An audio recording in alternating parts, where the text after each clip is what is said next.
Hello guys, welcome to Ride VP the Rideshare channel. My name is Serge, and in today's video I want to talk to you guys a little bit about how to start your own rental car company.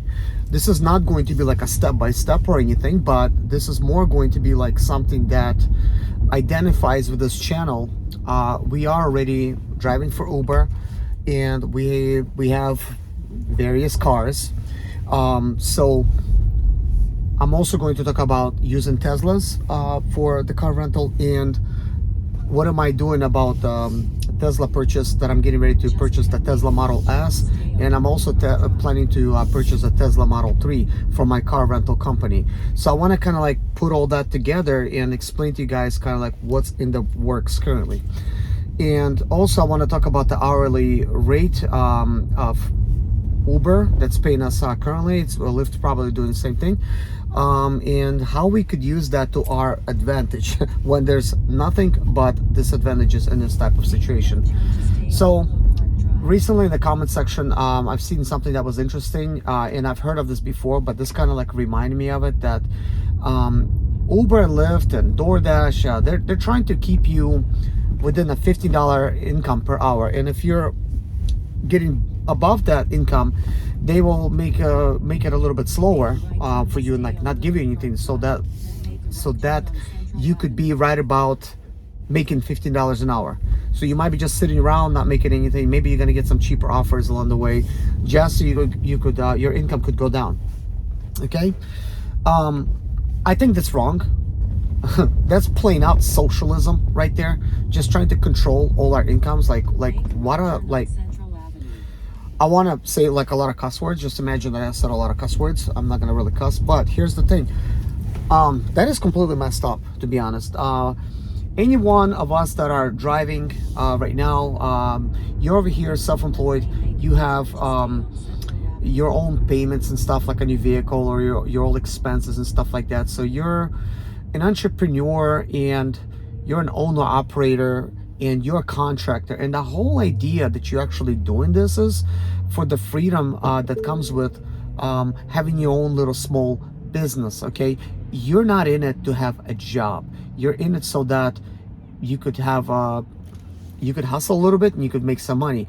But if they're taking the hustle out of it, like no matter what you do and you hustle like crazy, now you're working more hours and stuff just so you could make $50 an hour, and because you're making $50 an hour, you need to work longer hours to now pay the bills that maybe you were paying before with 8 hours. Now you have to work 12 hours or whatever, or even beyond that. Man, income is really going down. So and since I already mentioned that, I'm gonna tell you guys just some things from the top of my head. So yesterday was a Saturday. I have worked 12 hours. I made $220. Friday I worked I don't know how long I worked, but between 10 and 12 hours. I did actually work longer, but the thing is, I'm not sure what the app says itself. So I made like $176. And then like Wednesday, when I rented a Tesla, I made $136. And then like I think like $300 or more on the next day, and that's because I worked both Uber and Lyft, which a lot of you guys got confused and you thought I was using a Tesla. So I was making a video, and I think the way I speak sometimes, it's like I'm assuming things and I'm not thinking all the way through, and I think some assumptions was also made by you guys to think that I was using the Tesla to drive Uber, when I was just hypothetically speaking and actually using my BMW. Excuse me, see, I already misspoke. So I was using a BMW to do the Lyft portion because Tesla needed to be charged and stuff like that, and it's there's just not enough time in a day for this to happen. But anyways, so what I do want to mention is this.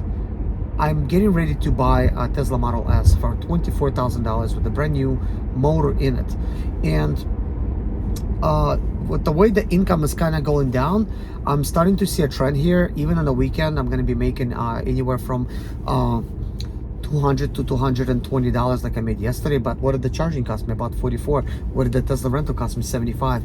Even if you imagine that you own the Tesla, right?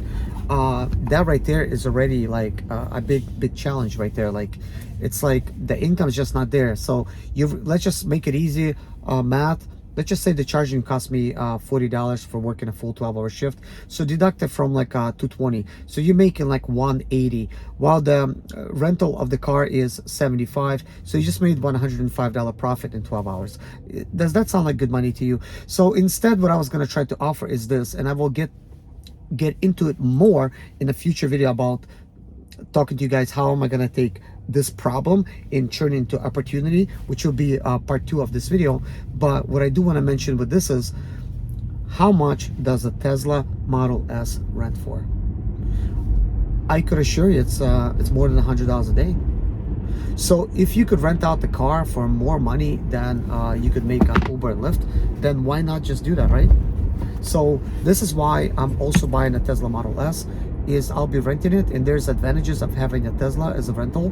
But renting cars as a whole, there's a sort of like a whole degree of things that you have to consider and do, and it's not that easy to get started, but you can get started. But basically, what I'm trying to say is, sometimes you gotta take a situation like this, you making less money with Uber, and say, hey, I already got this car, why not just rent it out? You're gonna probably end up making the same money anyways. There you go, like sort of like problem solved. And now you have more time on your hands, that if your rental thing is working out, now you could get like more rentals and rent them all out.